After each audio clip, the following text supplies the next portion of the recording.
Ladies and gentlemen, children of the interwebs out there, Sebastian Envy, the strong style nerd, strong style cinephile. Green Arrow and the Canaries, the Backdoor pilot has came and it has went. Now, was it good? Did it suck? Let us geek about that for a scant few minutes because I am of a few minds on this pilot and its potential going forth as an addition to the Arrowverse. Now, the show opens with Laurel Lance in Star City 2040 attempting to stop the kidnapping of Bianca Bertinelli from a rave party. Yep, Bertinelli. We all know who shares that last name. Laurel fails at this and realizes she needs backup. Now, to find this backup, Laurel ventures to a bar called the Fishnet. Yeah, see what they did there? And finds a very 2020 looking Dinah Drake owns the bar and performs on the stage as well. Now, through their conversation, we learn that Dinah just woke up in the future, the day after Oliver's funeral in 2020. Just woke up, and there she was in the future. She was found by Sarah Lance, but she did not want to go back to 2020. Apparently, Dinah is also absent from any records in the future as either Dinah Drake or the Black Canary, so she decides to use that as kind of a jumping off point to a new non-hero life for herself. Now, Laurel gives no Fs whatsoever and basically pushes Dinah to help her find Bianca because if they do not, Star City will apparently revert back to the crime-ridden Star City of old. It's mentioned several times in the episode that the city is safe and virtually crime-free. Of course, we know, this is an Arrowverse show. This is vigilantes. That's not going to last for long. With Dinah agreeing to help, the two move to pull Mia Queen into things. Yes, Mia Queen. Mia has no memory of her former life. She's a popular socialite. She's newly engaged to JJ. Yes, Deathstroke JJ, who's apparently not very Deathstrokey at the moment. Mia and William are close, Zoe is alive, and they're all just regular people. Yay for Oliver's sacrifice. Now, Laurel uses a piece of plot-convenient team flash tech to awake Mia's memories of that former life, which causes her to pass out. Getting hit with those memories and the trauma they also bring all at once was just a little bit much for her. And while Mia is ticked off at Laurel for awakening those memories and kind of messing with her life, Laurel pushes past that, singularly focused on getting the job done. Now, while she doesn't care for the hero life, Mia signs on to help them find Bianca at least. The first stop is with the Bertinelli family. After bugging the house, the trio learns that some kind of cargo is being moved out of the city. They think that cargo is Bianca. The three ladies pounce on this cargo. Now, Mia has no interest in wearing the suit Oliver gave her at the crisis and just goes out in a regular hoodie.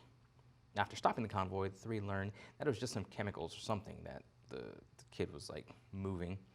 And it seems to be a dead end. That is until they are nearly blown up by an explosive device courtesy of someone in an ominous Deathstroke mask.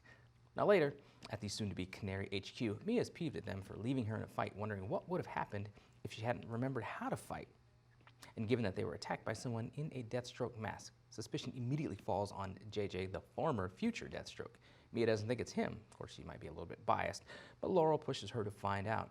This results in a confrontation and accusations between Mia and JJ, who was only being secretive recently, to plan a surprise honeymoon. Clearly, this puts a wrench in the upcoming nuptials between the two. And Dinah and Laurel continue to work at finding Bianca with a heart-to-heart sprinkled in on just why Laurel is pushing Mia as hard as she is. Laurel says she doesn't want Mia to go through life just not being true to herself, that she being Laurel, has done this, has lived this, and it just doesn't turn out well, so she doesn't want this for Mia. Now, this heart-to-heart spills over to Mia, who reveals that she doesn't know how to live up to her father's legacy. Laurel tells her, this is the way, because, that's how you live up to your father's legacy. Tights and masks and risking your life and stuff like that. But, hey, it's vigilantes, it's Arrowverse, we all know what we're here for. Now, Mia arrives at Canary HQ and helps them figure out where Bianca's being held. The three of them this time, suit up and spring into action to rescue the girl. We find out that it was her ex-boyfriend who was involved. We saw him earlier in the episode. We found out he was involved, and after a short fight that I will complain about in a few minutes, he mentions a woman he is seemingly working for, and we also see markings on his wrist that come into play later in the episode. He tries to blow them up, and he dies in the explosion. Later, Dinah is inspired to kind of get off the couch and start the Canary network that we saw, pre-crisis future, with Laurel pitching in and helping. Laurel reveals that she was so pushy about Mia because an ominous newspaper headline shows Mia in a not-so-positive light with whatever happens to the city in the future. Mia, meanwhile, patches things up with JJ moments after hearing how difficult leading a double life can be for a person, but she's hard-headed, determined, whatever you want to say. to do it. So it'll be interesting to see how that double life kind of goes forth. We see Mia and William visit the Oliver Memorial statue I imagine we will see fully unveiled in next week's series finale. William gives the family hosen to Mia, and she realizes, looking at it, the markings on the trinket match those on Trevor's, Bianca's ex-boyfriend, on his wrist.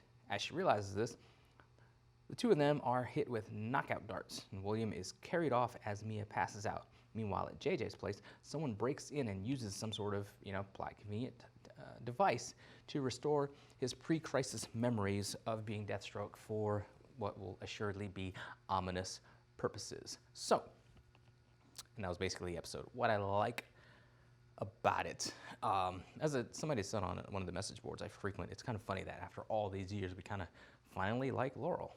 And I kind of do myself, maybe just because my natural setting is on, my natural personal setting is on kind of D-bag a-hole. So her being that sort of snarky, emotionally awkward, just jerk, I like the character. I'm cool with her. Like just her banter back and forth with Dinah and with Mia. It was made you chuckle here and there, and it was just cool. Like there's good chemistry there. Although kind of, these are three, I think, leading lady capable women and actresses. So kind of figuring out how they're gonna coexist on this show. That'll be a interesting thing that the writers and showrunner will have to figure out going forth if this Green Arrow and the Canaries is moved to series order, which I don't think at this time it has been. I will check on that, and if it has, I'll just edit this part out, but I don't think that it has been. I thought it was interesting, like I said, when the photos of the Backdoor pilot were released and we saw that they were ditching the future makeup, the terrible, terrible future makeup.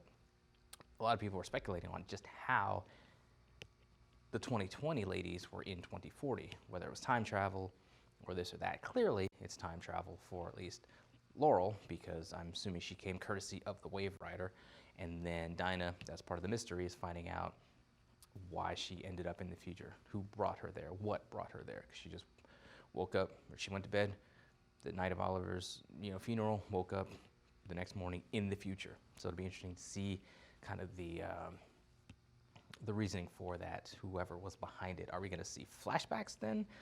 Really hope not. I just want this. The one thing that was cool about this show, this episode that I like, there was no flashbacks, there was no flash forwards. It was just a straightforward episode, and we have not gotten nearly enough of those over the course of Arrow as I would have liked. I thought it was cool and we were done with the flashbacks, but then they started hitting us with flash forwards. So I just don't want flash anything, I just want them to be few and far between, that they have those going forth. It's just a tired storytelling technique that they use, that they depend upon, and I want it to just be done. Another thing that they use and depend upon that I kind of want to be done is the ominous future newspaper headline. The Flash was built on that leading up to the crisis. Of course, it's changed now, and they have to go forth in a post-crisis world with no ominous future threat hanging over their heads. But now we have an ominous future threat hanging over Mia's head, so I'm just not digging that. It's one of the few knocks I have on it. I'm curious to see going forth how JJ, knowing that he was Deathstroke, and how that'll be. I'm assuming he will also know that Mia is the Green Arrow when she starts actually going out as the Green Arrow more. So will he reveal that he knows? Will they continue to kind of live this wedded bliss with both of them harboring secrets and being like mortal enemies? Will they clash a handful of times in their masks, not knowing, well, at least Mia not knowing who she's fighting? That'll be interesting if they play that up, and how long they play that up. Hopefully they don't drag it out in just stupid ways, how they typically drag out villains, that they really should stop after like 2 episodes, and they carry them on like half the season. Hello, Cicada, hello, Thinker, and that sort of thing. Even some aspects of Damien Dark, it just dragged on and on and on. So I'm hoping that they learn their lesson and that won't be a thing going forward. It was interesting that, of course, JJ was the good guy, and that Connor, you know, different haircut, some facial hair, and he's kind of a bad person. He's a douche, apparently, in the future. He was in rehab. We don't know if it was for alcohol or if it was for drugs. Clearly a problem child. I'm guessing clearly he was adopted, indeed, by Diggle. Maybe. Or maybe not, because he was gone. At least Diggle, you know, says Connor's gone in the part 5 of the Crisis. So I'm kind of wondering how that all fits together, because that wasn't clear if the adoption still happened. Clearly, the JJ and John and Connor have some kind of relationship. We just don't know the full scope of it, and it wasn't revealed in the pilot. So remains to be seen going forth with that. One of the things I did not like, which I had mentioned before, was the fight scene. I'd seen where one reviewer called it dynamic and fun or something like that. It was just so tired and cliche, and just I hate when these shows use the whole like slow down and then ramp up editing technique for these fight scenes when it comes to throwing punches or throwing spin kicks or throwing, you know, when characters are jumping. Because there's one scene where like I think Mia jumped off of Laurel's back to jump up high in the air and deliver, you know, final blow.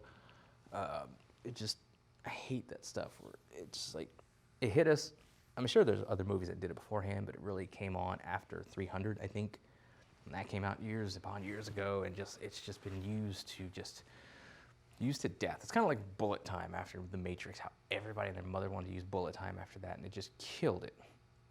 I very much think that this whole speed up, slow down editing technique for action scenes, for fight scenes in particular, is dead tired. I'm tired of it. I'm over it. I want it to stop.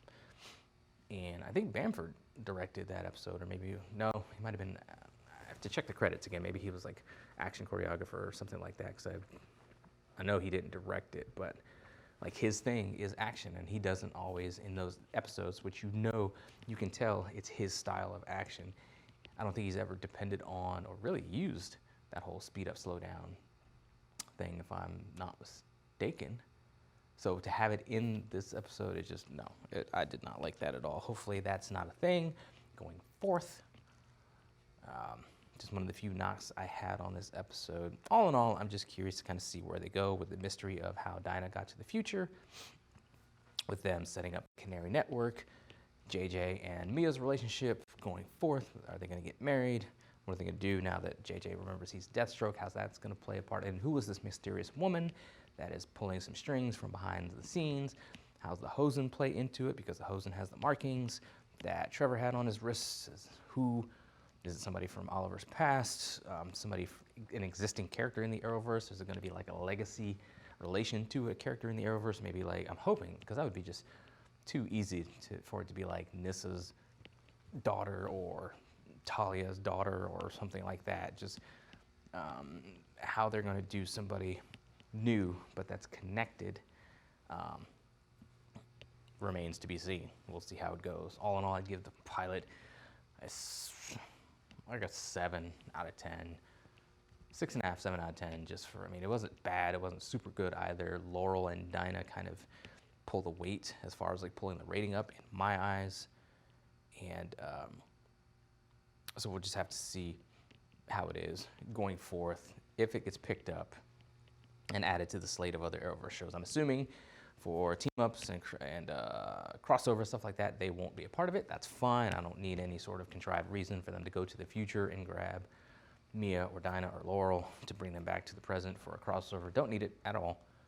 Maybe if something with the Legends for like a one-off episode, Sarah ends up in the future or something like that. That's cool, but I don't think we need to do that for the crossover. That's one of the benefits of having everybody on just one Earth. We don't have to have dimensional hopping breaches and all that kind of stuff to get everybody together. Everybody can just roll up at the Hall of Justice and work things out.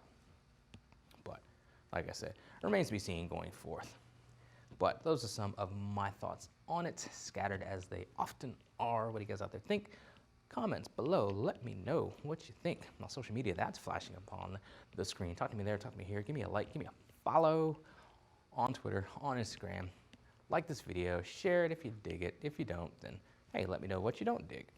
And let's work on fixing it to make these videos as good as they can be for those that are interested in watching them, in talking about the Arrowverse and other sorts of geeky things on TV, in the movies, maybe some other mediums we'll get into when they are applicable. I'm going to talk about comic books at some point because I've got a couple of comic book projects coming very, very soon this year. So we'll talk about that when they happen. Of course, we got more CWF coming up. So if you're in the Rockwall area, second weekend of February, come check me out doing what I do, going places, kicking faces. I do it so, so well. But in the meantime, let us geek.